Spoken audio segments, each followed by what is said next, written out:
بسم الله والصلاة والسلام على رسول الله.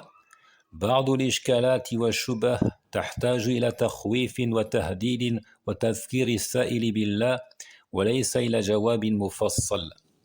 Certaines interrogations et ambiguïtés requièrent de quoi éveiller le sentiment de crainte, requièrent une menace, un rappel d'Allah à celui qui pose la question, non pas de longues explications, non pas une réponse détaillée. Et nous le prouvons par ce qui suit.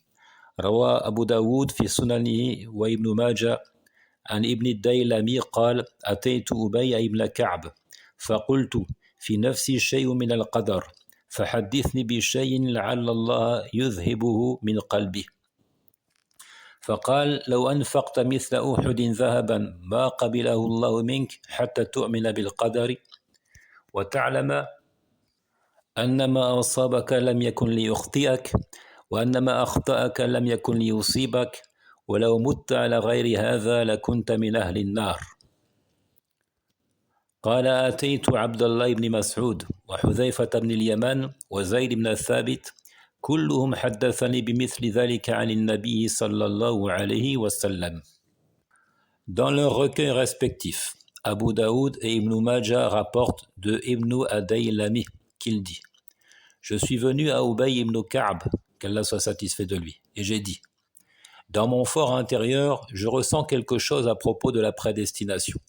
C'est-à-dire, je suis plongé dans la suspicion, je suis dans le doute au sujet du qadar, de la prédestination. Cite-moi donc une narration à ce sujet et peut-être bien qu'Allah le dissipera de mon cœur. Peut-être bien qu'Allah Azzawajal me débarrassera de cette gêne que je ressens au sujet de la foi en la prédestination.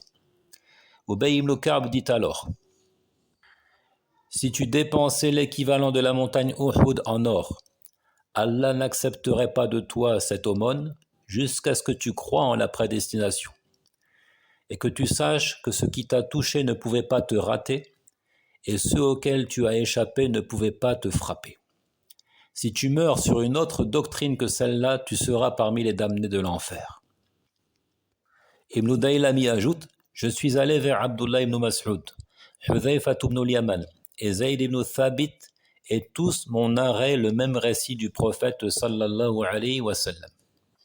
Donc au total, on voit ici que Ibn Daylami a interrogé 4 des compagnons, Ubay ibn Ka'b, Abdullah ibn Mas'ud, Hudhayfa ibn al-Yaman et Zayd ibn Thabit, et tous lui ont donné la même réponse, et ils se sont contentés de citer un récit du prophète alayhi salatu wa salam.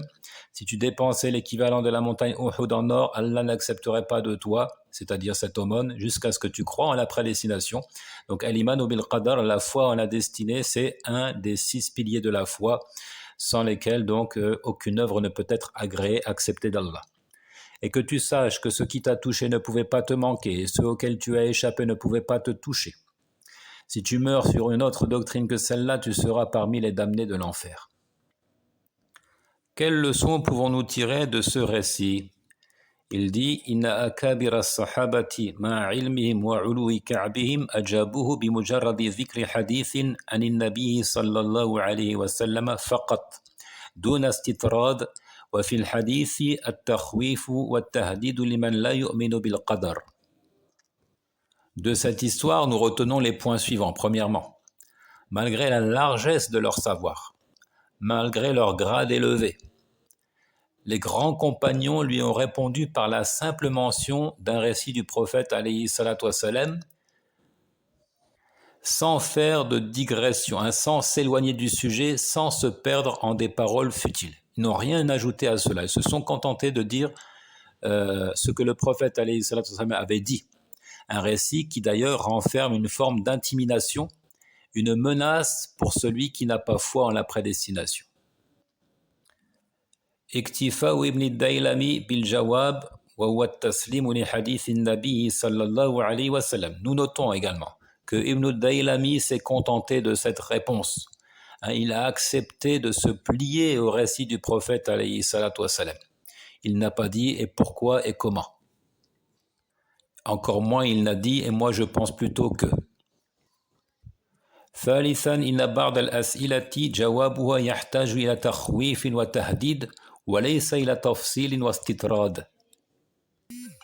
Troisièmement, et c'est ce qui nous importe ici, nous disons certaines interrogations nécessitent en guise de réponse de quoi faire peur, de quoi menacer le questionneur sans trop parler, sans s'étaler, sans développer.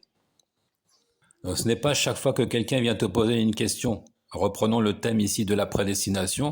Tu commences à lui dire c'est un des piliers de l'islam, et puis tu commences à développer. Il a 4 niveaux, etc., etc., etc. Non. Tu lui dis, comme l'a dit ici Ubay ibn Ka'b, qu'Allah soit satisfait de lui, si tu dépensais l'équivalent de la montagne Uhud en or, Allah n'accepterait pas de toi jusqu'à ce que tu crois en la prédestination. Sache donc que ce qui t'a touché ne pouvait pas te rater, ceux auxquels tu as échappé ne pouvaient pas te frapper. Et si tu meurs sur autre chose que cela, c'est-à-dire une autre conviction, tu seras parmi les damnés de l'enfer. Par exemple, si quelqu'un vient te questionner sur l'idolâtrie, il dit je suis un peu dans le doute, j'ai des incertitudes sur le fait de désigner un émule à Allah. Tu commences pas à lui dire le shirk se divise en 2 catégories, il y a le shirk akbar qui fait sortir de la religion et il y a le shirk asrar qui ne fait pas sortir de l'islam. Tu lui réponds simplement wa man yushrik billah faqad harrama Allahu alayhi al-jannah wa ma'wahu an-nar wa ma lidh-dhalimina min ansar. Celui qui désigne un associé à Allah, Allah lui interdit le paradis. Son refuge sera l'enfer et pour les injustes, pas de secoureur. Wallahu ta'ala a'lam.